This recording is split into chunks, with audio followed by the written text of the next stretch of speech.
Hola, en esta sesión vamos a trabajar la estructura de la membrana plasmática. Vamos a entrar en detalles en cómo es la estructura de la membrana. Entonces, vamos a partir primero con estos dos señores, estos dos científicos, que es Jonathan Singer y Wackling Nicholson, quienes son los responsables de haber mencionado que la membrana plasmática era un mosaico fluido.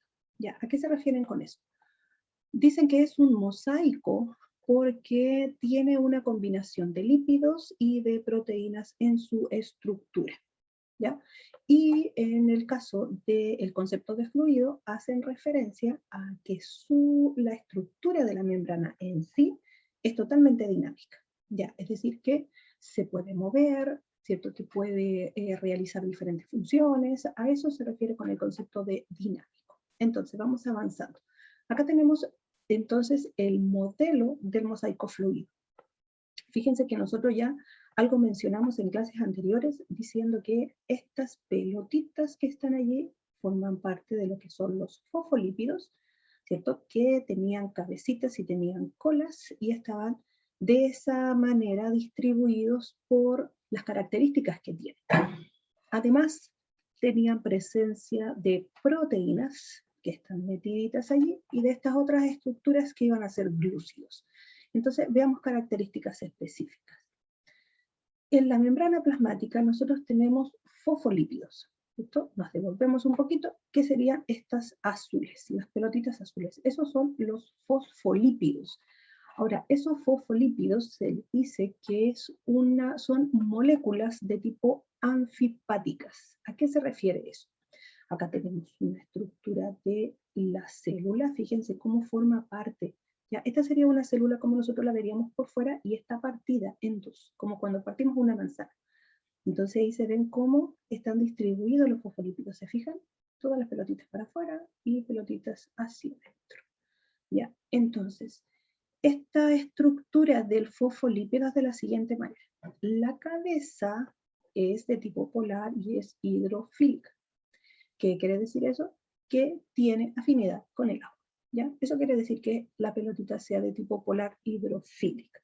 Entonces, nosotros mencionamos que esta célula que acá está partida en medio, en el interior quedaría el citoplasma, que es líquido. Entonces, por eso que las pelotitas están hacia el interior. Y hacia afuera de la célula también quedarían las pelotitas, porque hacia afuera de la célula también hay líquido. Entonces, por eso que tiene que haber pelotitas hacia adentro y pelotitas hacia afuera, que en este caso sería la cabeza del fosfolípido, ¿ya?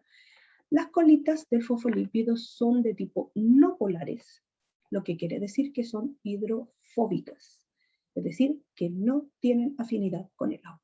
Por lo tanto, en ningún caso estas colitas pueden tener presencia de agua o pueden estar en contacto con el agua.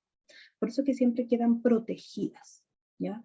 Ahora, ¿cómo se distribuyen entonces la membrana plasmática? Tenemos en forma contraria la ubicación de los fosfolípidos y así se van ubicando unos al lado de los otros hasta formar esta bicapa lipídica, que quiere decir que es una doble capa de fosfolípidos ubicado con las cabezas hacia afuera y las colas hacia adentro, ¿ya? ¿Qué vamos a mencionar también de esta estructura? Nuestra membrana plasmática acá, ya con un corte, ¿cierto? Nos vamos a quedar con un trocito de allí, la vamos a ampliar. También tiene, además de los fosfolípidos, tiene proteínas. Está la salmón, que a eso se le llamaría una proteína de tipo integral, ¿ya? Una proteína de tipo integral.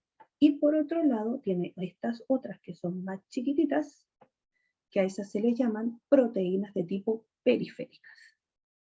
Entonces tenemos los fosfolípidos, que son dos capas, y tenemos proteínas que la atraviesan completamente esa bicapa de fosfolípidos, que son las proteínas integrales, y otras proteínas que no la alcanzan a atravesar completa, que están inmersas ahí como metiditas solamente, que serían las proteínas periféricas, ¿de acuerdo? Ahora, asociado a las proteínas, fíjense que tenemos una estructura geométrica, a eso se le llaman glúcidos. Entonces, cuando nosotros tenemos un glúcido más una proteína, vamos a decir que hay una glucoproteína, ¿ya? En este caso, si tenemos ahí esa proteína más el glúcido, a esto se le llama una glucoproteína. Por otro lado, vamos a cambiar de imagen, cuando tenemos los glúcidos asociados a un fosfolípido, en este caso sería un glucolípido. ¿Ya? Entonces, volvemos a nuestra imagen anterior, tendríamos fosfolípidos, doble capa, bicapa lipídica, proteínas inmersas, que atraviesan completo, integrales, que no la atraviesan completa, periféricas, glúcidos, que serían estas estructuras que están acá, las salmones, y cuando ese glúcido se asocia a un fosfolípido, es decir, cuando está unido a un fosfolípido se le llama glucolípido, y cuando está unido a una proteína se le llama glucoproteína. ¿De acuerdo? ¿Dónde tenemos estos glúcidos? Siempre van a estar hacia el exterior de la célula. No van a estar hacia adentro, es decir, en este lado van a estar acá. Acá, van a estar hacia afuera, ¿ya? Nunca van a estar hacia adentro. Ahora, la unión de los glúcidos que están unidos a las proteínas, que están unidos a los fosfolípidos, todo eso se le llama glucocáliz, ¿ya? El glucocáliz, entonces si me devuelvo, sería todo esto que está afuera de la célula, ¿ya? Lo que está asociado a la membrana, pegadito a la membrana, pero que está por fuera. A eso se le llama el glucocáliz. Y en este caso, el glucocáliz es específico para cada célula, es decir, cada célula tiene su propio glucocáliz, que le permite a la célula poder identificarla, poder decir, esta es una célula de la sangre. No, acá tenemos una célula que es del intestino, así, ¿ya? O sea, es como que cada una tiene una piel, por decirte de alguna manera. Cada una tiene características específicas en su membrana plasmática que la hace única, ¿ya? Y por eso que se dice que entonces el glucocáliz viene siendo como la huella digital de la célula, ¿ya? Ahora, ¿qué más vamos a mencionar? Vamos a ver las funciones. Fíjense que la membrana plasmática tiene diferentes funciones. ¿Cuáles son estas funciones que tiene la membrana? Las vamos a ir viendo acá. Primero, conservar la integridad estructural de la célula, manteniendo separados los medios externos e internos. Es decir, que la célula nunca se deforme, que la célula nunca sufra ningún daño. A eso se refiere con mantener la integridad estructural, es decir, que siempre la célula se mantenga intacta, sin ningún problema, independiente de que esté intercambiando estructuras, sustancias, moléculas, lo que sea, entre su medio extracelular y su medio intracelular. Interaccionar con otras células, porque dijimos que acá tenía una huella, por lo tanto ella puede interactuar con otras células. Puede entregarle señales, puede entregarle moléculas, puede recibir moléculas de otro lado, recibir, en este caso, partículas también del otro lado, ¿ya?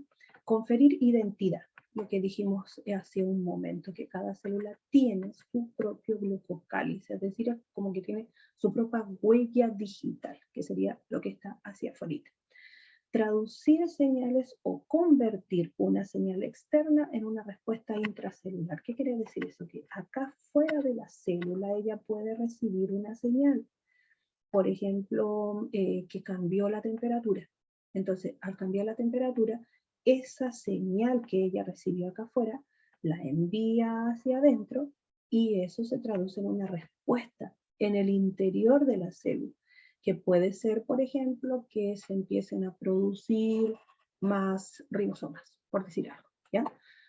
Eso es en cuanto a esta traducción o conversión de señales externas en respuestas internas. Dice catalizar reacciones químicas mediante enzimas que son proteínas de membrana. ¿Qué quiere decir eso de catalizar reacciones químicas? Que permite estas proteínas que nosotros dijimos, le permiten a que la célula también pueda realizar reacciones químicas, ¿ya? Eso quiere decir en palabras simples todo esto, que la membrana, al tener proteínas metidas dentro de su estructura, le da la posibilidad de que pueda realizar también reacciones químicas, ¿de acuerdo? Después tenemos regular transporte de sustancias entre el medio interno y el medio externo, lo regula. ¿Por qué?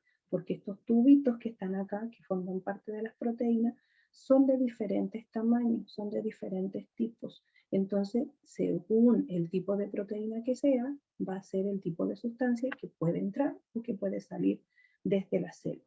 Y por último, actuar como receptor de estímulos, algo muy relacionado con esta otra aspecto que vimos acá. Receptor de estímulos, es decir, que recibe cualquier señal, cualquier información que venga desde afuera. La célula recibe esa información. ¿Y cómo recibe esa información? Porque dice que tiene receptores específicos. ¿Qué es un receptor específico? Es como un conserje. Es una molécula, en este caso, que está ahí en la membrana y que por lo tanto recibe una señal que viene desde afuera. ¿Y qué hace ese receptor? Le indica a la célula qué es lo que tiene que hacer. ¿Ya? Eso es actuar, en este caso, como receptor de estímulos mediante receptores específicos.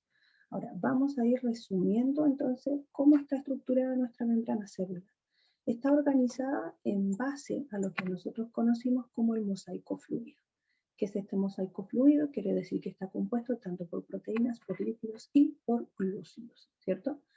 Los lípidos son fosfolípidos, es colesterol y es glucolípido. Ya dijimos dónde estaban los glucolípidos, dónde estaba el fosfolípido, que son dos, ¿cierto? Y el colesterol están metidos entre medio.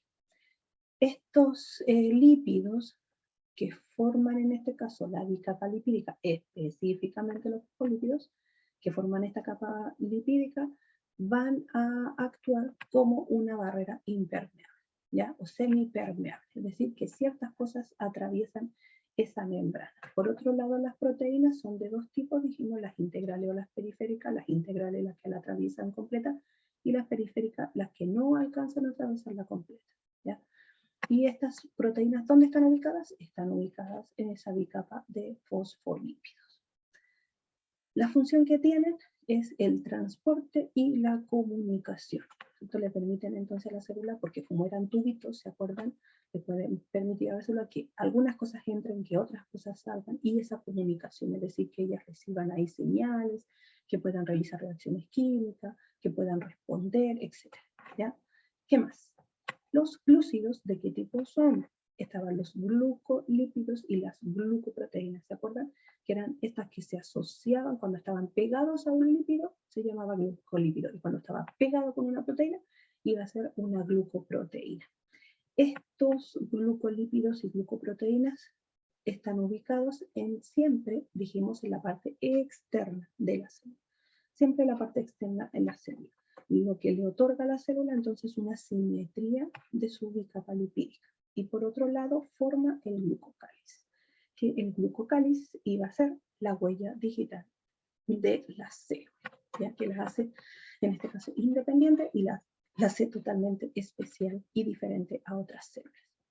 Este sería nuestro desarrollo de lo que es la estructura de la membrana plasmática. Nos vemos, chicos, cualquier duda en la sesión.